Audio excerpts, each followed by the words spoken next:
अच्छा, pineal gland का पूछ रहे थे, मुख्य कार्य क्या होता है पीनियल ग्लैंड का? पीनियल ग्लैंड का जो मुख्य कार्य होता है वो दो काम मुख्य रूप से होता है। सबसे पहला काम जो होता है पीनियल ग्लैंड का वो क्या है, तो हमारे शरीर के वर्ण निर्धारण यानी कि कलर का वो निर्धारित करेगा कि हमारा शरीर कैसा होगा। जैसे कोई लोग थोड़ा सा उजला है, कोई काला है, ये कौन निर्धारित करेगा? तो वही पीनियल ग्लैंड निर्धारित करेगा। कौन सा ग्लैंड निर्धारित करेगा? पीनियल ग्लैंड निर्धारित करेगा। दूसरा, हमारे शरीर का बायोलॉजिकल क्लॉक को कौन निर्धारित करेगा? तो यह भी पीनियल ग्लैंड ही निर्धारित करेगा। बायोलॉजिकल क्लॉक का मतलब क्या हुआ, हम लोग कितने बड़े बजे हम लोग को नींद आएगी, कब भूख लगेगी, कब प्यास लगेगी, ठीक है ना। ये सब का अगर आप किसी भी चीज को लगातार एक ही टाइम में करते हैं तो वो एक आदत बन जाती है। आप डेली 9 बजे सो जाते हैं, अगले दिन अगर 9 बजे नहीं भी सोइएगा फिर भी उस समय में आपको नींद आने लगेगी। फिर 10 दिन तक लगातार नहीं सोइए, फिर 12 बजे सोने का आदत लगा लीजिए तो 12 बजे नींद आएगी। ये क्या है? यह बायोलॉजिकल क्लॉक है आपके शरीर का। कोई लोग 2 बजे दिन में खाते हैं तो उनको 2 ही बजे भूख लगेगा, कोई लोग 9 बजे सुबह में खा लेते हैं तो 9 बजे भूख लग जाती है। ये बायोलॉजिकल क्लॉक है जिसका निर्धारण किसके द्वारा किया जाता है? पीनियल ग्लैंड के द्वारा। दूसरा, कलर का निर्धारण करना। हमारे शरीर में कलर का जो निर्धारण होता है वो एक पिगमेंट होता है जिसका नाम है मेलानिन। क्या नाम है? मेलानिन। तो मेलानिन का स्रावन जितना अधिक होगा हम लोग उतना ब्लैक होंगे, हम लोग उतना काला होंगे। तो यह निर्धारण मतलब कितना स्राव होगा, कितना हम लोग काला होंगे, इसका निर्धारण कौन करेगा? वही पीनियल ग्लैंड बताएगा कि अभी कितना ग्राम तुमको स्राव करना है, कितना ग्राम नहीं करना है, ठीक है ना। तो दो चीज हो जाएगा मुख्य कार्य पीनियल ग्लैंड का, एक रंग का निर्धारण करना, दूसरा बायोलॉजिकल क्लॉक को सेट करना, ठीक है ना। और यह शरीर की सबसे छोटी ग्रंथि होती है। सबसे बड़ी ग्रंथि कौन सी हो जाएगी मानव शरीर की? लीवर यानी कि यकृत यानी कि जिगर जिसको बोलते हैं, ठीक है ना। लीवर मानव शरीर की सबसे बड़ी ग्रंथि कौन सी हो जाएगी? लीवर, यकृत या जिगर जिसको बोलते हैं, ठीक है ना। बताइएगा मानव शरीर का सबसे बड़ा कोशिका कौन सा है? मानव शरीर का सबसे बड़ा कोशिका कौन सा है? देखिए, इसको हम एक दिन और करवाए थे और थोड़ा सा मिस्टेक हो जाने के कारण ऑप्शन में सेम चीज रहता है, गलत हो जाएगा आंसर, ठीक है ना। मानव शरीर का सबसे बड़ा कोशिका कौन सा रहता है? तो मानव शरीर का सबसे बड़ा कोशिका अंडाणु का कोशिका रहेगा। कौन सा कोशिका रहेगा? ओवम सेल रहेगा। ओवम का जो सेल होता है, अंडाणु की जो कोशिका होगी वो होगी। मानव शरीर की सबसे छोटी कोशिका की बात करेंगे तो कौन सी कोशिका हो जाएगी? Sperm cell. बिल्कुल सही है। स्पर्म सेल जो है वो शुक्राणु की कोशिका हो जाएगी, मानव शरीर की सबसे छोटी कोशिका। मानव शरीर की सबसे लंबी कोशिका की बात करेंगे तो कौन सी हो जाएगी?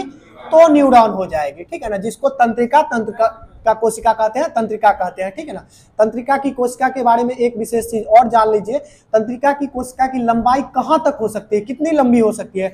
तो 1 मीटर तक लंबी हो सकती है। कितने मीटर तक लंबी हो सकती है? 1 मीटर तक लंबी हो सकती है। दूसरा चीज इसके बारे में जान लीजिए कि तंत्रिका का ही एक ऐसा कोशिका है जो मानव शरीर में जन्म के बाद इसका विभाजन नहीं होता, इसका वृद्धि होता है। समझ रहे हैं ना। जैसे हमारे शरीर की जितनी भी हमारे शरीर में जितनी प्रकार की कोशिकाएं हैं वो एक कोशिका 2 कोशिका में टूटती है, 2 फिर 4 में टूटती है, और ऐसा कर करके हमारे शरीर में कोशिका का भंडार बनते जाता है और किसी अंग का निर्माण होता है।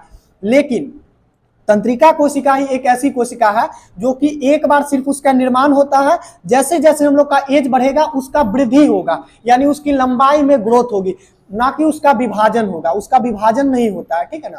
तंत्रिका कोशिका के बारे में आगे बताना है। मानव शरीर की सबसे पतली कोशिका कौन सी है? मानव शरीर की सबसे पतली कोशिका सोच के बताइए। मानव शरीर की सबसे पतली कोशिका जो होती है वो कंजक्टिवा की कोशिका होती है। हम लोग का आंख का जो सबसे बाहरी परत है, यानी कि आप उंगली लेंगे अभी और आंख के बॉल को छूने का कोशिश करेंगे तो आप जो सबसे बाहरी परत को छुए हैं उसको बोलते हैं कंजक्टिवा की कोशिका, मतलब कंजक्टिवा बोलते हैं, ठीक है ना। अभी हाल ही में बीमारी चली थी आई फ्लू। आई फ्लू को हम लोग आई फ्लू बोलते थे और जब यूट्यूब पे सर्च करते थे इस बीमारी के नाम से तो डॉक्टर बोलते थे कंजक्टिवाइटिस। ऐसा क्यों बोलते थे? क्योंकि यह कंजक्टिवा में होने वाली एक प्रकार की इंफेक्शन थी। आई फ्लू क्या था? कुछ भी नहीं था, कंजक्टिवा में होने वाली एक इंफेक्शन थी। इसी के लिए इससे डरने की भी बात नहीं थी कि हमारा आंख खराब हो जाएगा या फिर कुछ भी नहीं। डॉक्टर बोलते थे ना सिंपली आप एक एंटीबायोटिक या फिर एंटीबैक्टीरियल जो भी एंटीवायरल दवा होती है मेडिसिन वो आप ड्रॉप ले लीजिए और सही हो जाएगी, अपने आंख को प्रोटेक्ट करके रखिए। लेकिन घबराने की कोई बात नहीं थी। क्यों? क्योंकि यह सबसे बाहरी जो परत है हम लोग का उसमें होने वाली एक इंफेक्शन थी। तो कंजक्टिवा की कोशिका जो हो जाती है वो हम लोग की शरीर की सबसे पतली कोशिका हो जाती है। हम लोग की शरीर की सबसे मोटी कोशिका कौन सी होती है? मानव शरीर की सबसे मोटी कोशिका कौन सी होती है? हाँ, सबसे चमड़ा कौन सा? वही नहीं, तलवा का, बिल्कुल सही है। तलवा का जो कोशिका हो जाती है वो हम लोग की मानव शरीर की सबसे मोटी कोशिका हो जाती है। यानी कि 4-5 चीज समझ लीजिए। अभी सबसे पतली कोशिका कौन सी? कंजक्टिवा की। सबसे छोटी कोशिका कौन सी? Sperm cell. सबसे लंबी कोशिका किसकी? तंत्रिका कोशिका, न्यूरॉन की। सबसे बड़ी कोशिका किसकी? अंडाणु की। अंडाणु की, ठीक है ना। अंडाणु यानी कि ओवम का जो सेल होता है, ठीक है ना, वो सबसे बड़ी कोशिका होती है, ठीक है ना। आगे आपको बताना है, मानव शरीर में लोहा की कमी से होने वाली बीमारी को किस नाम से जाना जाता है? एनीमिया के नाम से, बिल्कुल सही है, एनीमिया के नाम से जाना जाता है। मानव शरीर में लोहा की वृद्धि के कारण होने वाली बीमारी को किस नाम से जाना जाता है?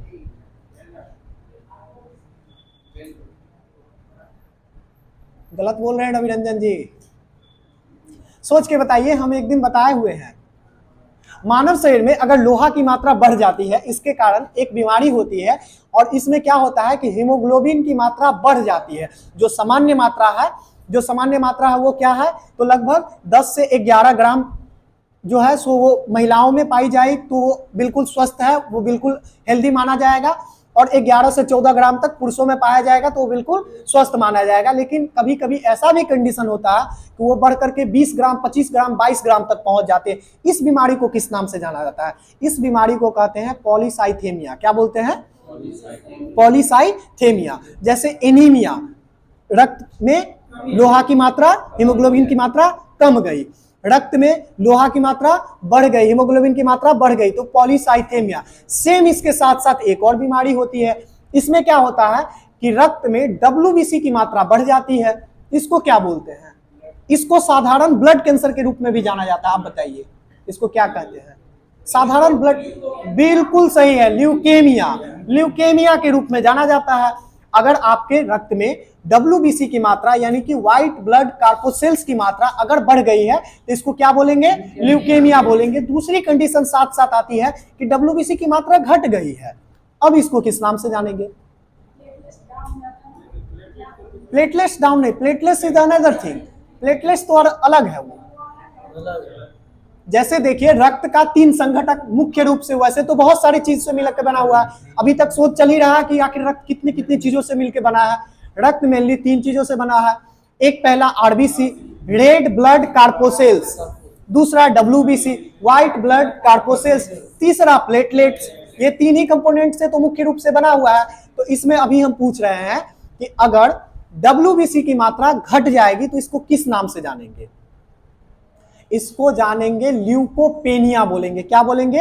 ल्यूकोपेनिया बोलेंगे, ठीक है ना। और यह भी एक प्रकार का साधारण ब्लड कैंसर ही कहलाता है, ठीक है ना। अगर WBC की मात्रा बढ़ जाएगी तो हमेशा से पढ़ते आए हैं ल्यूकेमिया। अगर एनीमिया के कंडीशन में क्या होगा? तो RBC में ये कम जाएगा, हीमोग्लोबिन कम जाएगा तो उसको एनीमिया बोलते हैं।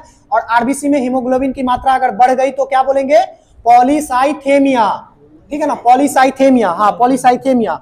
और WBC की मात्रा अगर घट गई तो इसको क्या बोलेंगे? ल्यूकोपेनिया, ठीक है ना। आगे आप बताते हैं, अगर ओवरऑल आपके शरीर में रक्त की ही मात्रा गिर जाए, इसको किस नाम से जानेंगे?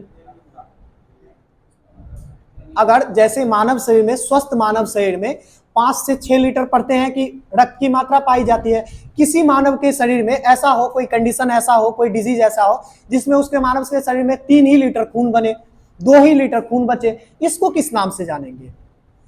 इस बीमारी को नाम से जानेंगे, इसको, इस कंडीशन को बोलते हैं एस्कीमिया। क्या बोलते हैं? एस्कीमिया, ठीक है ना। इसको ध्यान रखिएगा।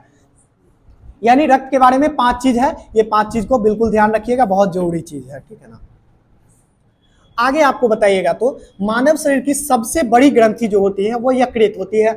मानव शरीर की सबसे बड़ी दूसरी ग्रंथि कौन सी होती है?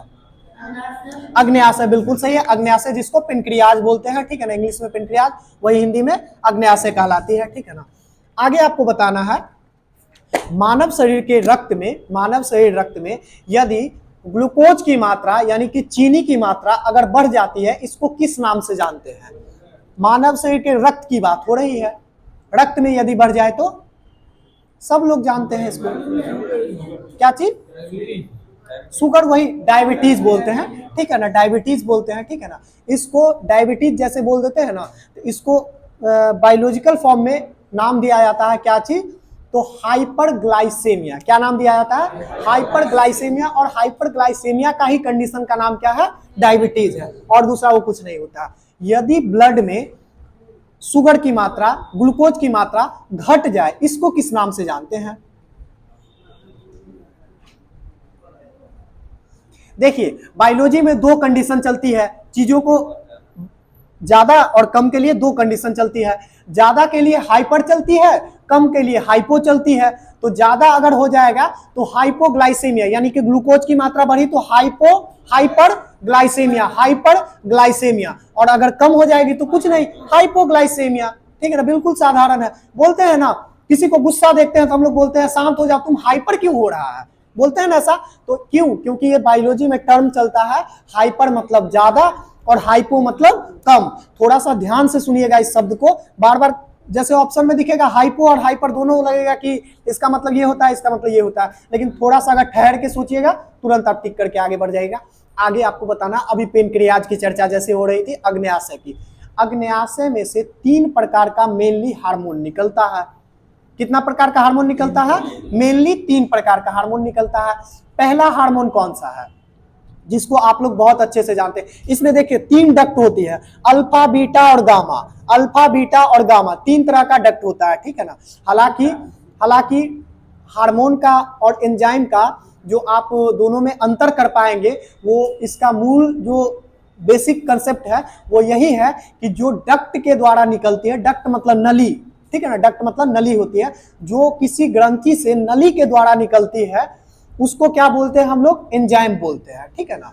जो नली के द्वारा निकलती है उसको क्या बोलते हैं, एंजाइम बोलते हैं। और जो बिना डक्ट का डायरेक्ट ब्लड में स्राव हो जाए जिसका, उसको हम लोग क्या बोल देते हैं, हार्मोन बोल देते हैं, ठीक है ना। तो डक्ट कहना बिल्कुल सही नहीं रहेगा, लेकिन एक प्रकार का मान सकते हैं कि 3 प्रकार की कोशिकाएं पाई जाती है, अल्फा बीटा गामा। कौन कौन सी कोशिका, अल्फा बीटा गामा। आपको क्वेश्चन पूछा जा सकता है कि अल्फा बीटा गामा नामक कोशिकाएं किस अंग में पाई जाती है, उस समय आप कंफ्यूज नहीं होइएगा, अग्न्याशय में पाई जाती है, यानी पेनक्रियाज में पाई जाती है।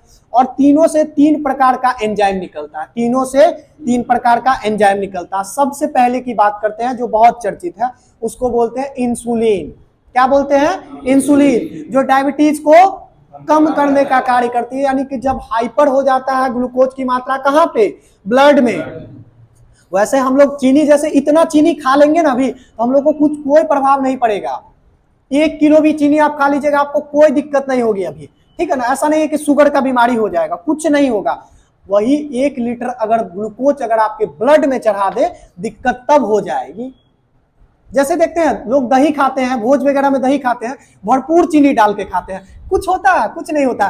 कुछ लोग को तो हम देखे मिठाई खाते हुए 30-30, 40-40 मिठाई एक बार में खा लेते हैं, कुछ होता है, कुछ नहीं होता है, वो डाइजेस्ट हो जाता है आराम से। लेकिन वही अगर जितना 10 रसगुल्ला में, मिठाई में जितना क्वांटिटी में शुगर है, ग्लूकोज है, उसको लेकर के अगर डायरेक्ट ब्लड में चढ़ा दिया जाए तो प्रॉब्लम यहां से चालू हो जाएगी। तो डायबिटीज की जो बीमारी होती है वो इस कारण से नहीं होती है कि आपके शरीर में शुगर की मात्रा बढ़ गई, आपके ब्लड में शुगर की मात्रा बढ़ गई है, इस कारण से होती है। तो इंसुलिन जो है वो क्या काम करता है, इंसुलिन एक प्रकार का हार्मोन है जो क्या कार्य करता है। इंसुलिन ऐसा थोड़ा है कि चीनी को आपके शरीर से बाहर निकाल देता है, ब्लड से निकाल करके कोशिकाओं में डाल देता है, ब्लड में से कंसंट्रेशन उसका कम करता है और कोशिका में उसकी कंसंट्रेशन को बढ़ा देता है। इंसुलिन का बस इतना ही कार्य है, ठीक है ना। तो इंसुलिन से किस चीज का नियंत्रण होगा, ग्लूकोज को घटाने का कार्य करेगा। इंसुलिन जो अल्फा सेल से निकलेगा उसका क्या कार्य होगा, ग्लूकोज को ब्लड में घटाने का कार्य करेगा। दूसरा बीटा कोशिका, बीटा कोशिका से किसका निर्माण होता है, तो बीटा सेल से ग्लूकागोन नामक हार्मोन निकलती है। क्या निकलती है, ग्लूकागोन नामक हार्मोन का स्राव पेनक्रियाज के यानी अग्न्याशय के बीटा कोशिकाओं से होता है, जिससे किसका स्रावन होता है, ग्लूकागोन का स्रावन होता है। अब ग्लूकागोन का क्या कार्य है, तो कभी कभी कंडीशन ऐसी हो जाती है जब लोग बहुत थक जाते हैं, बहुत ही थक जाते हैं, ठीक है ना, बहुत एक्सेस वर्क कर लिए, तो उस समय उनके शरीर में कहते हैं ना कि एनर्जी ही नहीं बचा। तो एनर्जी कहाँ नहीं बचा, आपके ब्लड में ग्लूकोज की मात्रा घट गई है, आपके ब्लड में ग्लूकोज की मात्रा अब नहीं बची है, जितना ग्लूकोज आप लिए थे उससे ज्यादा कैलोरी का काम आप कर चुके हैं, तो ब्लड में ग्लूकोज की मात्रा घट गई है। तो इस कंडीशन में तो आप हो जाएंगे बेहोश, क्योंकि आपके सेल को एटीपी बनाने के लिए ग्लूकोज मिलेगा नहीं ब्लड से, तो आप हो जाएंगे बेहोश। तो इसके लिए एक हार्मोन है जिसका नाम है ग्लूकागोन। वो क्या करती है, सारी कोशिकाओं से खींच खींच करके और ब्लड में ग्लूकोज की मात्रा को बढ़ाती है, नियंत्रित नहीं करती है, बढ़ाती है, ठीक है ना। नियंत्रित करने के लिए अब एक और हार्मोन आएगा जो कि गामा सेल से निकलेगा, ठीक है ना। पहला देखिए, बिल्कुल आसानी से समझिए, पहला अल्फा सेल से कौन सा कार्य, क्या कम करना, ग्लूकोज की मात्रा को कम करना। दूसरा क्या, बीटा सेल से ग्लूकोज की मात्रा को बढ़ाना। अब तीसरा एक और आएगा जो सबका गुरु रहेगा। अब मान लीजिए बढ़ाते बढ़ाते कहीं इतना ना बढ़ा दे कि इंसुलिन से भी कम नहीं हो पाए तो दिक्कत हो जाएगी। चाहे घटाते घटाते इतना ना घटा दे कि हाइपोग्लाइसीमिया का कंडीशन बन जाए, लोग बेहोश हो जाए, तो फिर दिक्कत है। तो इसके लिए सोमेस्टोस्टिलीन नाम का एक हार्मोन है जो कि अग्न्याशय के गामा सेल से उसका निर्माण होता है, अग्न्याशय के गामा सेल से निर्माण होता है सोमेस्टोस्टिलीन। वो हार्मोन क्या करती है कि दोनों को नियंत्रित रखती है कि देखिए ऐसा नहीं है कि आपको बहुत ज्यादा इंसुलिन का स्रावन कर देना है, या फिर आपको ग्लूकागोन को भी ऐसा नहीं है कि आपको निर्देश मिला कि घट गया है, बस ऐसा नहीं कि आप फटाफट से एकदम पूरा बढ़ा दीजिए। आप दोनों लोग नियंत्रित में रखिए। इसके लिए हम आपको बताएंगे कि कब कितना निकालना है, कब कितना घटाना है। तो सोमेस्टोस्टिलीन का कार्य क्या हो जाएगा, दोनों पे नियंत्रण रखना। इंसुलिन का कार्य क्या हो जाएगा, ग्लूकोज को घटाना। ग्लूकागोन का क्या काम हो जाएगा, ग्लूकोज को बढ़ाना, ठीक है ना। तीन चीज ये समझ लीजिए, ये तीन चीज बहुत इंपॉर्टेंट है। चलिए आगे देखते हैं कोई और ग्लैंड को।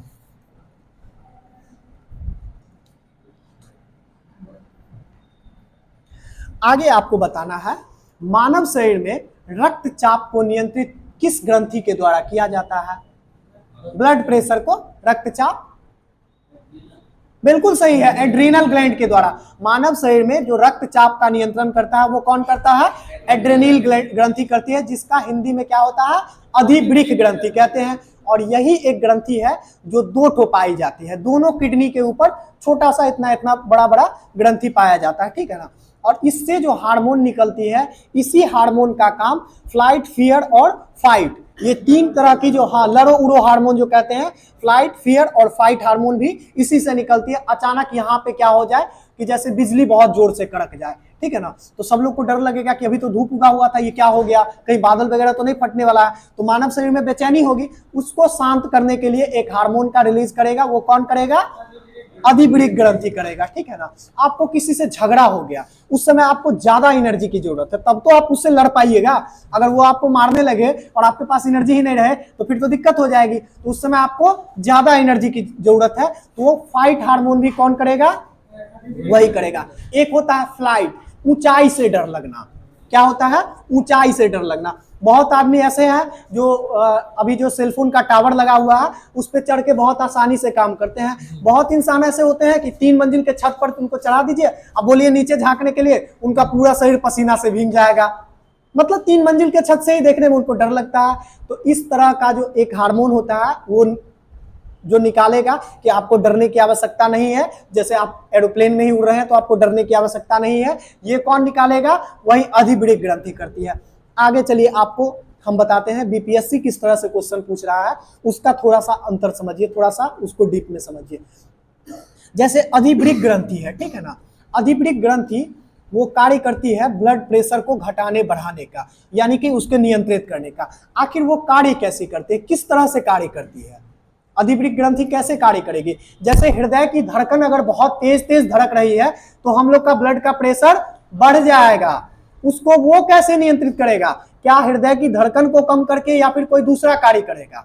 तो हृदय की धड़कन को वह नियंत्रित नहीं कर सकता है, उसके क्षेत्राधिकार से बाहर का काम है वो। तो कैसे वो नियंत्रित करेगा ब्लड प्रेशर को, तो ऐसे करेगा, अगर मान लीजिए आपके मोटर का प्रेशर बहुत ज्यादा है, जो पाइप से पानी रिलीज हो रहा है, तो आपका पाइप एकदम फटने फटने पे रहेगा, ठीक है ना। लेकिन ऐसा करते हैं, उस पाइप के डायमीटर को बढ़ा देते हैं, उस पाइप की मोटाई को बढ़ा देते हैं, प्रेशर ऑटोमेटिक कम जाएगा। अगर आपका प्रेशर पानी बिल्कुल ही लोड नहीं ले पा रहा है, मतलब बिल्कुल कम दे रहा है, आपके पाइप में प्रेशर ही नहीं आ रहा है, आप उस कंडीशन में क्या कर सकते हैं, पाइप की मोटाई को घटा दीजिए ऑटोमेटिक प्रेशर बढ़ जाएगा। बस सिमिलर इतना ही काम है किसका, अधिवृक्क ग्रंथि का। इसी तरह से वो जो है सो क्या करता है, तो पाइप को यानी कि नस को मोटा करके और पतला करके जो है सो प्रेशर को घटाते बढ़ाते रहता है। इसी कारण से इस ग्रंथि को मानव का जीवन रक्षक ग्रंथि के रूप में भी जाना जाता है, इमरजेंसी ग्लैंड के रूप में भी जाना जाता है कि अगर हृदय की धड़कन अचानक 220 हो गई उस समय तो पूरा नस दिमाग का फट जाएगा, ब्लड पूरा शरीर में अंदर फैल जाएगा, ठीक है ना, तो हम लोग की डेथ हो जाएगी। लेकिन उस इमरजेंसी में भी ये काम करता है, क्या करता है कि तुरंत नस को फैला देगा, प्रेशर ऑटोमेटिक घट जाएगी, हम लोग को बच जाएंगे। तो इसके लिए इमरजेंसी ग्लैंड के रूप में भी इसको जाना जाता है, ठीक है ना। चलिए आगे देखते हैं किसी और ग्लैंड को। हाइपोथैलेमस की चर्चा आती है। हाइपोथैलेमस मानव शरीर का एक महत्वपूर्ण ग्लैंड है, ठीक है ना। इसका मुख्यतः 5 कार्य है। हाइपोथैलेमस का क्या कार्य है, 5 काम है। सबसे मुख्य काम क्या है इसका, तो 5 मुख्य काम है, इसके अलावा भी और काम करती है लेकिन मुख्य रूप से 5 काम करती है। बताइएगा विनोद जी कौन कौन सा काम करती है, 5? बिल्कुल, भूख, प्यास, तापमान, गुस्सा, और एक और बचा हुआ है जिसको बोलते हैं सेक्सुअल एक्टिविटी को हमारे शरीर में निर्धारित करती है ये, ठीक है ना। जैसे भूख, प्यास, ठीक है ना, आपको कब भूख लगेगी, कितना भूख लगेगी, इसका निर्धारण कौन करेगा, इस हाइपोथैलेमस। प्यास कब लगेगी, कितना लगेगा, ये कौन करेगा, हाइपोथैलेमस। उसके बाद आपको ठंडा गर्म, मतलब आपको जब ठंडा लगने लगेगा या फिर गर्मी लगने लगेगा, इसका निर्धारण कौन करेगा, तो हाइपोथैलेमस करेगा। एक और ग्लैंड होता है जो ठंडा गर्म का पहचान करवाता है, वो दूसरा ग्लैंड है, ठीक है ना। लेकिन ठंडा गर्म अगर आपको लग रहा है, मान लीजिए आप ऐसे क्षेत्र में हैं जहां पे बहुत ज्यादा ठंडा है, तो आपके शरीर को गर्म करने के लिए जो मैकेनिज्म है वो कौन एक्टिवेट करेगा, हाइपोथैलेमस ही, ठीक है ना। अगर गर्मी लग रहा है तो उसको पसीना निकालने का काम कौन करेगा, हाइपोथैलेमस ही उसको ठंडा करेगा शरीर को। और उसके बाद भूख, प्यास, गुस्सा, और उसके बाद एक और है सेक्सुअल एक्टिविटी, ठीक है ना। आपके शरीर में अगर सेक्सुअल एक्टिविटी है तो उसको कौन निर्धारित करेगा, तो वो भी कंट्रोल कौन करेगा, तो हाइपोथैलेमस ही कंट्रोल करेगा, ठीक है ना। इसी के लिए इसको मास्टर ऑफ मास्टर ग्लैंड के रूप में भी जाना जाता है, हाइपोथैलेमस को। आगे आपको बताना है मानव शरीर की सबसे बड़ी अंतःस्रावी ग्रंथि कौन सी होती है। नहीं, सबसे बड़ी, देखिए अग्न्याशय मिक्स्ड में आ जाएगी सबसे बड़ी। अगर सबसे बाह्य ग्रंथि के रूप में अगर करेगा तो कौन सा आ जाएगा, लिवर सबसे बड़ी ग्रंथि है, बाह्य ग्रंथि है। लेकिन अगर आंतरिक और बाह्य दोनों, एक्सो और इंडो दोनों को मिक्स करके बोलेगा सबसे बड़ा, तो कौन सा हो जाएगा, अग्न्याशय हो जाएगा। लेकिन सिर्फ अगर इंडोक्राइन की बात करें, सिर्फ अगर अंतःस्रावी ग्रंथि की बात करें तो कौन सी ग्लैंड हो जाएगी, अभी बताए थे गर्दन में पाई जाती है थायराइड ग्लैंड। पिट्यूटरी तो मानव मस्तिष्क में पाई जाती है ना, ठीक है ना, मानव मस्तिष्क में पाई जाती है। थायराइड ग्लैंड जो है ये मानव शरीर की सबसे बड़ी अंतःस्रावी ग्रंथि है, ठीक है ना। और थायरॉक्सिन नामक जो है हार्मोन का स्रावन कहां से होता है, तो यही थायराइड से ही होता है। थायरॉक्सिन के निर्माण के लिए किस चीज की आवश्यकता होती है, आयोडीन की आवश्यकता होती है। इसी के लिए आयोडीन जो नहीं लेते हैं उसमें थायरॉक्सिन नामक हार्मोन नहीं बन पाता है, जो शरीर के बीएमआर, क्या बोलते हैं, बीएमआर, ठीक है ना, बॉडी मेटाबॉलिक रेट, उसको क्या बोलते हैं, इंडेक्स बोलते हैं, बीएमआई इंडेक्स बोलते हैं, सॉरी बीएमआई बोलते हैं, बॉडी मेटाबॉलिक इंडेक्स बोलते हैं, ठीक है ना। उसको निर्धारण करने का काम कौन करता है, तो यही थायरॉक्सिन करता है, ठीक है ना, थायराइड ग्लैंड ही करता है। मतलब क्या होता है कि जैसे आपका नाक है तो नाक आपका इतना तक ही रहना चाहिए, ऐसा नहीं कि हाथ की तरह नाक ही लंबा हो जाए। हाथ ही है तो हाथ का कितना कहाँ तक लंबा होगा, पैर कहाँ तक लंबा होगा। यानी मान लीजिए कि जैसे कि अगर हाथ का लंबाई मान लेते हैं कि औसतन हाथ का लंबाई 2 फीट होती है, मान लेते हैं, लेकिन कोई ऐसे व्यक्ति हैं जिनका लंबाई ही 3 फीट, 3.5 फीट, 4 फीट तक रह गई है, ऐसे बहुत है, तो उनका भी 2 फीट का हाथ दे देते, क्या दिक्कत है। लेकिन दिक्कत हो जाती ना, तो उनका जो हाथ होगा वो उन्हीं के शरीर के रेशियो में होगा। तो ये कौन निर्धारित करेगा, तो ये थायरॉक्सिन हार्मोन ही निर्धारित करेगा, यानी कि थायराइड ग्लैंड ही निर्धारित करेगा। इसी के लिए किसी का शरीर कितना लंबा होगा, कितना छोटा होगा, ये सब चीज, यानी कि आपसे सीधा पूछेगा ना कि शरीर के मेटाबॉलिज्म को कौन निर्धारित करेगा, तो थायरॉक्सिन ही, यानी कि थायराइड ग्लैंड ही निर्धारित करेगा। और थायराइड ग्लैंड को थायरॉक्सिन बनाने के लिए अमीनो अम्ल और प्लस में आयोडीन की आवश्यकता होती है, ठीक है ना।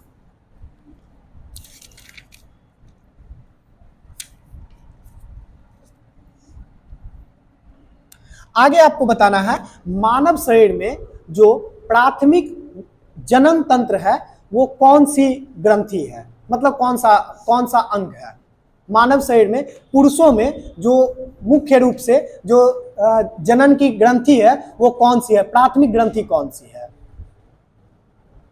टेस्टिस बोलते हैं, ठीक है ना, टेस्टिस बोलते हैं। एकदम बिल्कुल अच्छे से समझिए, टेस्टिस मानव शरीर की पुरुषों में जो प्राथमिक जनन की ग्रंथि है, रिप्रोडक्शन के लिए जो ग्रंथि है वो कौन सी है, तो टेस्टिस है। और वहीं स्त्रियों में बात करें, महिलाओं में बात करें, फीमेल में, तो कौन सी है, तो ओवम हो जाती है, ठीक है ना, ओवम हो जाती है, यानी अंडाशय हो जाती है। आगे आपको बताना है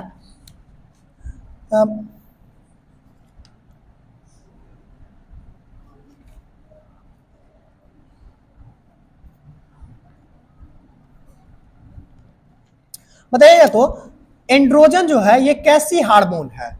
एंड्रोजन जो है ये कैसी हार्मोन है, किसके द्वारा, पुरुषों में या महिलाओं में पाई जाती है? एंड्रोजन, एंड्रोजन पुरुषों में पाई जाने वाली हार्मोन है। एंड्रोजन जो है वो पुरुषों में पाए जाने वाली हार्मोन है, जबकि प्रोजेस्टेरॉन किस में पाई जाएगी? महिलाओं में, ठीक है ना। देखिए दो हार्मोन दोनों में है मुख्य रूप से, जो कि रिप्रोडक्शन के लिए जिम्मेवार है, ठीक है ना। दो हार्मोन है जो रिप्रोडक्शन के लिए जिम्मेवार है। पहला एंड्रोजन किसमें? पुरुषों में, ठीक है ना। टेस्टोस्टेरोन किसमें? पुरुषों में। टेस्टिस से इसका उत्पादन होता है, टेस्टोस्टेरोन का, जो कि पुरुष का मतलब कि रिप्रोडक्शन के लिए जिम्मेदार जो हार्मोन है वो है। उसके बाद महिलाओं में टेस्टोस्टेरोन, ठीक है ना। और महिलाओं में दो हार्मोन है, जो कौन सी, एक तो एस्ट्रोजन, ठीक है ना। देखिए नाम कितना मिलता जुलता है, एंड्रोजन पुरुषों में और एस्ट्रोजन महिलाओं में, ठीक है ना। और उसके बाद दूसरा प्रोजेस्टेरॉन, ठीक है ना। ये दोनों हार्मोन महिलाओं में यानी कि फीमेल्स में पाई जाती है, प्रोजेस्टेरॉन और एस्ट्रोजन। और एंड्रोजन और टेस्टोस्टेरोन किसमें? पुरुषों में पाई जाती है। जबकि ऑक्सीटॉक्सिन की बात करें तो महिलाओं में अधिकता से पाई जाती है, जबकि पुरुषों में भी कुछ मात्रा में पाई जाती है। क्या हुआ, क्या हुआ?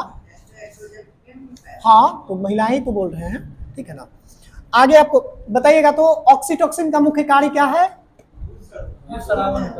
देखिए वो मुख्य कार्य प्राथमिक कार्य नहीं है, ठीक है ना। मिल्क का जो सेक्रेशन है वो प्राथमिक कार्य नहीं है। मिल्क का सेक्रेशन तो ऑटोमेटिक चालू हो जाती है जब महिलाएं या फिर जब इंसान, मतलब महिलाएं में जब प्यार किसी के लिए बहुत ज्यादा उभरता है तो ऑटोमेटिक मिल्क का सेक्रेशन हो जाता है। ऐसा जानवरों में भी देखा जाता है, देखते हैं उसका बछड़ा उसके पास जाता है, उसका बच्चा जाता है, मिल्क का सेक्रेशन ऑटोमेटिक चालू हो जाता है। तो इसके लिए जो जिम्मेदार हार्मोन है उस हार्मोन का नाम क्या है? ऑक्सीटॉक्सिन। कौन सा हार्मोन है? ऑक्सीटॉक्सिन हार्मोन है, ठीक है ना। जो कि सभी जितने भी फीमेल्स होती हैं सभी में अधिकता से पाई जाती है, जो कि मिल्क के सेक्रेशन के लिए भी जिम्मेदार मानी जाती है, ठीक है ना। और प्यार उभरने के लिए माताओं का जो प्यार, एक क्वेश्चन भी पूछता है कि माताओं का प्यार जो होता है वो किस हार्मोन की अधिकता के कारण होती है? ऑक्सीटॉक्सिन के कारण होती है, ऑक्सीटॉक्सिन के कारण होती है। और एक महिलाओं में और हार्मोन होती है, इसको भी अच्छे से समझ लीजिए, उसको रिलैक्सिन बोलते हैं। क्या चीज बोलते हैं? रिलैक्सिन हार्मोन बोलते हैं। रिलैक्सिन हार्मोन का स्रावन मुख्य रूप से जब लेबर पेन होता है उस टाइम में उसका उत्पादन होता है, ठीक है ना। यानी कि जब on the time of delivery बोल सकते हैं, उस टाइम में रिलैक्सिन हार्मोन का स्रावन होता है, ठीक है ना। ये फीमेल्स हार्मोन है, पूछा जाता है क्वेश्चन में, इसके लिए थोड़ा सा अच्छे से समझ लीजिए। हाँ क्या हुआ? इसमें कितना टाइम हो गया? बस 5 मिनट, एक टॉपिक और करवा देते हैं विटामिन से, उसके बाद छोड़ देते हैं, ठीक है ना। आगे बताइएगा विटामिन ए का नाम बताइएगा सबसे पहले। जैसे इसका विटामिन का कुछ वैज्ञानिक नाम है, जनरली कभी कभी क्वेश्चन में पूछा जाता है, तो इसके लिए थोड़ा सा आज याद ही कर लेते हैं। विटामिन ए का नाम बताइएगा, रेटिनॉल, ठीक है ना। विटामिन ए का नाम रेटिनॉल। विटामिन ए से हमारे शरीर में किस चीज को फायदा होता है? आंख को। आंख में क्या होती है? रेटिना। आंख में क्या होती है? रेटिना। मानव शरीर की जो फिल्म बनती है वो कहाँ पे बनती है? रेटिना पे ही बनती है। रेटिना से आप लोग इसको रिलेट करके याद रखेंगे, रेटिनॉल, ठीक है ना। विटामिन ए का नाम क्या हो जाएगा? रेटिनॉल। विटामिन बी का नाम बताइएगा। थायमीन, बिल्कुल सही है। विटामिन बी का नाम क्या है? थायमीन। बी में कुछ कम्प्लेक्सेस है, मतलब कि B1, B2, B3 ऐसे करके है, इसको बाद में देखते हैं। उसके बाद आगे बताइएगा, विटामिन सी का नाम क्या होता है? Ascorbic acid. जिनको याद नहीं है वो साथ साथ बोलिए, याद हो जाएगा। जिनको अभी याद है वो कभी ना कभी बोले हैं तभी याद है। विटामिन सी का क्या नाम है?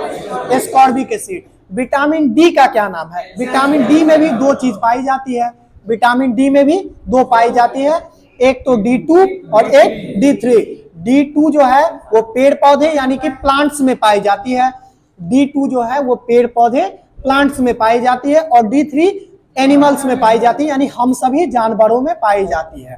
ठीक है ना? तो उसमें D2 और D3 का भी नाम देखेंगे। उससे आगे चलते हैं, विटामिन ई का नाम बताइएगा। हाँ ठीक है, विटामिन ई टेकोफिरॉल, बिल्कुल सही है। विटामिन ई का नाम क्या है? टेकोफिरॉल। और विटामिन ई के बाद एक और विटामिन आ जाता है, विटामिन के। विटामिन के का नाम क्या है? फ्लेक्टोक्विनोन बोलते हैं, फ्लेक्टोक्विनोन बोलते हैं। ठीक है ना? विटामिन के को क्या बोलते हैं? फ्लेक्टोक्विनोन बोलते हैं। और एक और विटामिन इसके बीच में छूट जाती है जो कभी कभी पूछा जाता है, विटामिन एच। बिल्कुल सही है, बायोटीन। विटामिन एच को क्या बोलते हैं? बायोटीन बोलते हैं। अब चलिए सबसे पहले बी कम्प्लेक्सेस को देखते हैं। ये तो याद हो गया ना अभी भला? Vitamin A, vitamin B, vitamin C, vitamin D, कैल्सिकोलोफिरॉल, कैल्सिकोलोफिरॉल। Vitamin E tocopherol, vitamin K फ्लेक्टोक्विनोन, विटामिन एच बायोटीन। ठीक है ना? चलिए अब पीछे चलते हैं, विटामिन बी सीरीज को देखते हैं। विटामिन B1 का नाम क्या है? थायमीन। B2 का क्या नाम है? Riboflavin, riboflavin. विटामिन 3 का नाम, B3 का क्या नाम है? नियासिन। विटामिन B3 का नाम क्या है? नियासिन। विटामिन B5 का नाम क्या? 4 नहीं पाया जाता है, तो विटामिन B5 का नाम क्या है? Pantothenic acid, pantothenic acid. Vitamin B6 का नाम क्या है? पाइरिडॉक्सिन। विटामिन B6 का क्या नाम है? पाइरिडॉक्सिन। विटामिन B7 का क्या नाम है? जो विटामिन H का नाम था, बायोटीन। विटामिन H का, इसी तरह से विटामिन B7 का क्या नाम है? बायोटीन। विटामिन B8 नहीं होता है, विटामिन B9 होता है। विटामिन B9 का नाम बताइएगा। फॉलिक एसिड, बिल्कुल सही है, फॉलिक एसिड। विटामिन B11 का नाम बताइएगा। बिल्कुल सही है, जो विटामिन B9 है वही विटामिन B11 है, यानी कि फॉलिक एसिड ही। विटामिन B12 का नाम बताइएगा। साइनोकोबालामीन। एक बार बोलिए, साइनोकोबालामीन। ठीक है ना? Vitamin B12 साइनोकोबालामीन। और इस विटामिन में एक खास विशेषता पाई जाती है कि एक धातु पाई जाती है जिसका नाम क्या है? कोबाल्ट पाया जाता है। ठीक है ना? विटामिन B12 में कोबाल्ट पाई जाती है, इसके लिए इसी का नाम साइनोकोबालामीन भी रखा गया है। ठीक है ना? आगे चलिए, एक और बच गया था, विटामिन D2 और D3। D2 को क्या बोलते हैं? तो कैल्सी अर्गोफिरॉल। एग्रीकल्चर, एग्रीकल्चर मतलब खेती वगैरह, खेती वगैरह। तो खेती कहाँ? पेड़ पौधा के साथ ही करेंगे ना। तो कैल्सी अर्गोफिरॉल और कैल्सी कोलोफिरॉल। देखिए, अर्गो और कोलो इसी दो का चर्चा है। तो कैल्सी अर्गोफिरॉल जो है विटामिन D2, और विटामिन D3 का कैल्सी कोलोफिरॉल, कैल्सी कोलोफिरॉल। 2-3 बार बोलिए, स्पष्ट हो जाएगा। कैल्सी अर्गोफिरॉल, कैल्सी कोलोफिरॉल, कैल्सी अर्गोफिरॉल, कैल्सी कोलोफिरॉल। हो गया, बस यही D2 D3 था। एक बार रिपीट करते हैं, आज का क्लास यहीं पे खत्म करेंगे, कल से और थोड़ा सा अच्छे टाइम से आएंगे। अभी सबसे पहले बताइएगा विटामिन ए का नाम, विटामिन बी का नाम, विटामिन सी का नाम, विटामिन डी का नाम, कैल्सिकोलोफिरॉल ही बोलिए। ठीक है ना? कैल्सिकोलोफिरॉल ही। विटामिन, उसके बाद ई का नाम टेकोफिरॉल। विटामिन के का नाम फ्लेक्विनिन, फ्लेक्विनिन, फ्लेक्विनिन करके याद रखिएगा। और विटामिन एक्स का वही फ्लेक्टोक्विनोन बोलिए या फिर फ्लेक्विनिन बोलिए, जैसा आपको याद रह जाता है वैसे बोलिए, ऑप्शन में सही प्रोनाउंसिएशन ही मिलेगा। विटामिन एच का नाम बायोटीन। बी कम्प्लेक्स को एक बार देखते हैं। Vitamin B1, B2, vitamin B3, vitamin B5, pantothenic acid, pantothenic acid. B6 pyridoxine. B7 B9 B11 B12 cyanocobalamin. बिल्कुल अच्छा है। विटामिन D2 का नाम बताइएगा। कैल्सी अर्गोफिडोल, कैल्सी अर्गोफिडोल। और कैल्सी कोलोफिडोल किस विटामिन का नाम है? विटामिन D3 का नाम है। ठीक है ना? ठीक है, आज के लिए इतना ही छोड़ते हैं, कल से थोड़ा सा और टाइम से आएंगे। कुछ क्वेश्चन रह गया?